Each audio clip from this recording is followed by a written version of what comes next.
Hello, I'm Murray Sidman. About a year ago, Davidson Films asked me if I would help them to prepare and narrate a film about the life and accomplishments of B.F. Skinner. He taught us that we are what we do, but more to the point, he taught us that we can change what we do for the better. I remember when I first started working with rats in my first experiments, I would arrange an experiment, and I would expect to get a certain shaped curve. I wouldn't get that, and I would get so furious. Why don't you do what you're supposed to do? And then I realized finally, nature to be commanded must be obeyed. The rat is always right. Skinner at Harvard was soon putting his mechanical skills to work. Skinner proposed that the critical relation between behavior and environment can be conceived of as a contingency of reinforcement. Contingent means dependent on. It defines an if-then relation. If the pigeon in this chamber pecks the lighted disc, it then gets food.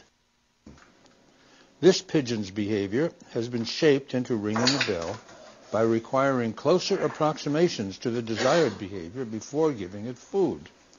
The second thing Skinner realized was that the sequence of events here was just the reverse of what happened in Pavlovian conditioning.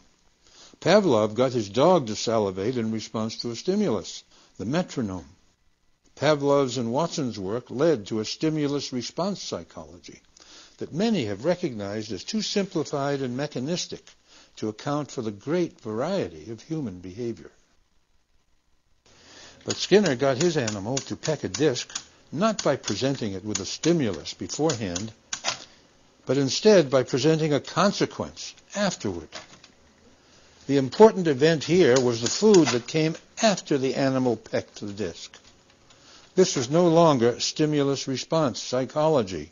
If anything, it was response-stimulus psychology. By adding the third term, discriminative stimulus, to the reinforcement contingency, along with response and consequence, Skinner greatly broadened the applicability of operant conditioning. The three-term contingency is the basic unit of operant behavior. Now, Skinner's work was about behavior, initially that of lab animals, but with more and more applications to humans in ever larger groups.